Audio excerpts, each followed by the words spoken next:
Pagkadating nitong si Maximilian kasama ang kanyang mga kawal ay inilibot naman sila ni Gruhorn sa kastilo at mukhang naiintriga ang mga ito sa mga nakahandusay na bangkay ng mga orc na namatay nung nakaraang laban.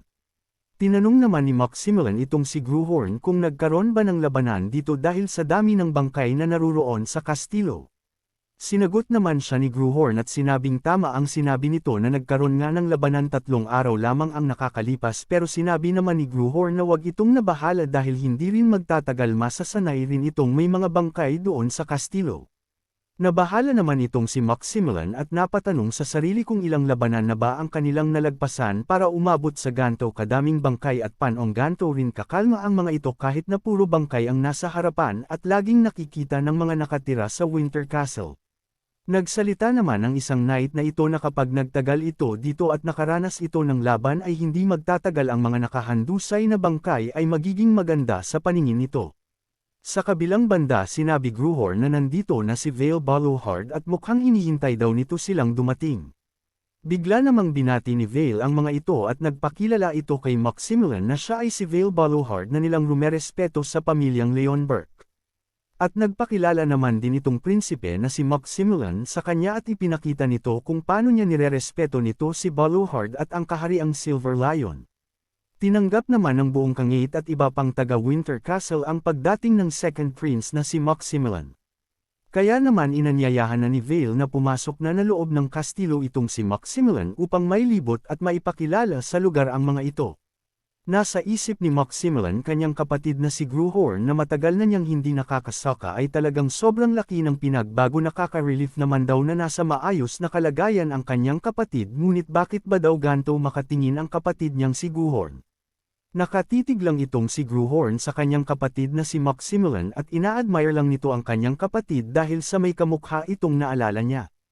Tinanong naman ni Maximilian kung bakit ganto makatitig itong si Gruhorn sa kanya may gusto ba daw itong itanong at bigla namang humindi ito at hindi ito gaya ng iniisip niya. Iniba naman ni Maximilian ang topic para magbago ang mood sa paligid tinanong naman niya kung kamusta ang Winter Castle meron ba daw na hindi ka comfortable kumpara sa Royal Palace. At sinagot naman siya ni Gruhorn ng may masayang mukha apakaganda daw manirahan sa Winter Castle dahil na rin sa mga labanang nangyayari at sobrang daming mga halimaw. Nawarduhan naman itong si Maximilian sa sagot ni Gruhorn dahil mukhang ninonormalize lang nito ang mga labanan at iba pa. Inalok naman ni Gruhorn ng mga iba pang putahe itong kanyang kapatid at sinabi nitong kumain lang ito ng madami dahil kung hindi baka pagsisihan niya ito mamayang tinanggihan niya pang kumain. Ngunit tumanggi pa din itong si Maximilian at sinabing okay lang daw siya at hindi ba baka maging hindi ma-comfortable ang iba habang ginagawa niya itong pag-alok. Ninas naman si Gruhorn dahil sa hindi lamang nito kamukha kogalipado nito iyon sinabi naman no Baluhard na hindi daw pangkaraniwan ang gantong pag-uugali na nag-aalala ito para sa iba. Nagtanong naman bigla itong si Maximilian tinanong nito kung ano na ang sitwasyon ngayon na kinakaharap ng Winter Castle. Kaso habang papunta daw sila da Castillo tila libo-libong bangkay ng mga orc ang mga nakahandusay malapit sa pader ng Winter Castle. Sinagot naman siya ni Vale na ang mga orc at iba pang halimaw ay umaatake sa kanila kada ika-4 na araw at kada aatake ang mga halimaw na ito ay hindi bababa sa 500 ang bilang ng mga ito. At sinabi naman ng isang kasamahan ni Prinsipe Maximilian na kung patuloy na umaatake ang mga halimaw na ito hindi ba't nakakaharap na sila sa mga problema. Sinabi naman ni Vale na mali ang iniisip nito dahil ang bilang ng mga halimaw ay hindi pa nababawasan kahit na madami na silang napatay. Ikinagulat naman iyon ni Prinsipe Maximilian. Kaya imbis na pababa daw ang mga ito ay patuloy na lumalaki at damadami at mas lumalakas kada labanan. Sinabi din naman ni Vincent na inoobserbahan daw nila ang mga orc holds na lumalabas at may at least 9 legion banners ang namataan. Ikinagulat naman ng mga ito nang sabihin ni Vincent na sa 9 na banner may di kukulang 17,000 meron ang mga orc forces. Napasabi na lang ang mga ito na ang sitwasyon sa Kastilo ay malubhang seryoso kesa sa inaasahan nila pero kahit na ganun ang ekspresyon ng mga ito sa kanilang sinabi ay tila naging normal lang sa kanila. At parang hindi man lang nababahala sa sitwasyong iyon at pati na rin daw si Prinsipe Adrian na nas anay daw talaga sa ganto ng mas better kesa sa inaasahan. Napaisip naman itong si Maximilian na kahit na raw na magkapatid ang mga ito ay hindi pa nito nakakasama si Adrian ng matagal or kahit na sa okasyon man lang at Kung titingnan daw si Prinsipe Adrian na kapatid niya ay tila sobrang kakaiba kesa sa mga sabi-sabi. Naikwento naman ng binatang ito ang papatungkol sa pagbisita no Prinsipe Adrian sa lugar ng mga Iron Lion Knights. At sa panahong iyon si Prinsipe Adrian ay naghamon ng mga regular na member ng Iron Lion Knights at isa sa maging laban niya ay hindi man lang ito natalo. At pinuringiti kasi ang First Prince ngayon ay mas gumanda at mas nag-matured ang ugali at naging malakas pa ito kumpara sa lumang First Prince dati. Tinanong naman nitong si Maximilian kung bakit ang mga ganitong pangyayari ay hindi kumakalat o walang nakakaalam. Sinabi naman ng binata na hindi daw gugustuhin ni Prince Adrian na magkalat ng kung ano-anong chismis. Sa isip nitong si Maximilian wala daw patunay na nagkaroon ito ng magarang talento itong si Gruhorn sa loob lamang ng onting panahon kaya iniisip din ito na mas madali daw itago ang bagay na meron siya kesa sa gumawa ng wala siya nito.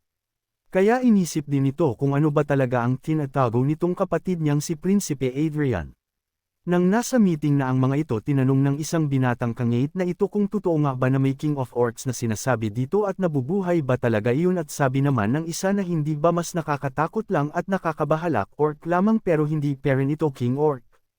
At may nagtanong pa kung may nakakita na ba sa totoong anyo ng King Orc na ito sa totoong buhay na patahimik na lang si Gruhorn sa tanong na iyon dahil alam naman natin na nakita na niya ito bilang nuuong espada pa lang ito. Kaya sinabi ni Gruhorn na kung titingin daw sila sa labas may higanteng spear sa labas ng kaharian at lumipad iyon patungo sa bundok na iyon, bigla naman tinignan ng ito ang labas para makita ang hignating spear. Sinabi naman ng binata na kung sa tutuusin daw base sa layo ng bundok mula sa kaharian sinasabi ba daw ni Gruhorn na ang isang pangkaraniwang orc ay binato iyon ng ganong kalayo or hindi naman isa itong balista. Sinabi naman ni Gruhorn na ang pangkaraniwang halimaw na nag-upere ng mga kagamitan at sandata o ang pangkaraniwang halimaw na nagbato ng spear na para sa balista na binato mula sa bundok patungo sa kastilo. Tinanong ni Gruhorn kung ano ang mismong pinaniniwalaan nito at kung hindi pa daw ito maniniwala mas mabuti pa daw na bumalik na sa kaharian ang mga ito.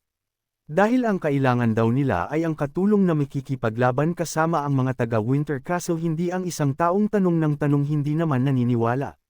Humingi naman ng pasensya itong binatang knight sa pagdududa nito kay Gruhorn dahil nakakabigla lang naman daw ang istoryang iyon na tinatry niyang paniwalaan. Bigla naman pinatigil ni Vale ang mga ito at sinabi nitong magpahinga muna daw ang lahat at magsisimula muli ang pag-uusap sa loob ng isang oras. Bigla naman nagsalita itong si Maximilian na sinabi nito kay Gruhorn na narinig niya daw na si Prinsipe Adrian ang unang nakatuklas sa pagbabago ng mga orc at sa existence ng King of Orc. Sinabi naman ni Gruhorn na kaya niya nalaman yun ay dahil mahilig lang daw itong magbasa ng mga istorya sa mahabang panahon. Tinanong naman ni Maximilian kung anong klaseng libro ang binabasa nito perhaps binabasa daw siguro nito ang mga lumang libro o anuman. Bigla namang kinabahan si Gruhorn sa palusot niyang hindi nakalusot sa isip nito kahit na nagbigay ito na mahirap na sagot pero kung iisipin ito daw at kakatakang palusot lamang. Kasama na ang chismis patungkol sa katawan ng prinsipe at pagnakaw sa Founding King Legendary Sword at pagsasanito sa sarili habang nagpapakita at nagyayabang at ngayong na-practice na nito ang outdated mana heart method wala na sigurong magiging perpektong example sa isang tanggang mahilig sa Founding King's Legend. Well kung iniisip ni Gruhorn ng isang ito ay ang pangalawang prinsipe sa pamilya niyang Leonberg family. Nakikita na daw niya kung bakit kinonsidera ng hari ang panganay nito na tinak lamang sa tabi nito dahil sa pangalawang anak ng hari. Ang karakter nitong may magandang kaugalian at hindi masisirang lakas sa loob nito ay may potensyal na matatawag na talagang matalino sa iba't ibang salita. Dahil kung si Lionel ang matalik nitong kaibigan ni Gruhorn ay merong kalidad para maging isang iron-blooded monarch ay si Maximilian naman at may talentong pinanganak na may kalidad ng isang wise king. Ngunit may erang papalapit na hindi kayang malagpadan ng wisdom lamang dahil sa mga ito ang paglabas ng Greenskin King at ng Evil Elves na siya mismo ang nagpakita kay Gruhorn at dahil dun ang magulong era ay papalapit na, at ang monarch na mapipilitang manavigate ang erang ito na tinawag na Era of Chaos ay dapat alam kung paano baguhin ang mga mangmang na tupa patungo para maging isang magiting na leon at ubusin ang mga grupuang lobo at sinasabing ang role na yun ay nararapat lamang kay Gruhorn.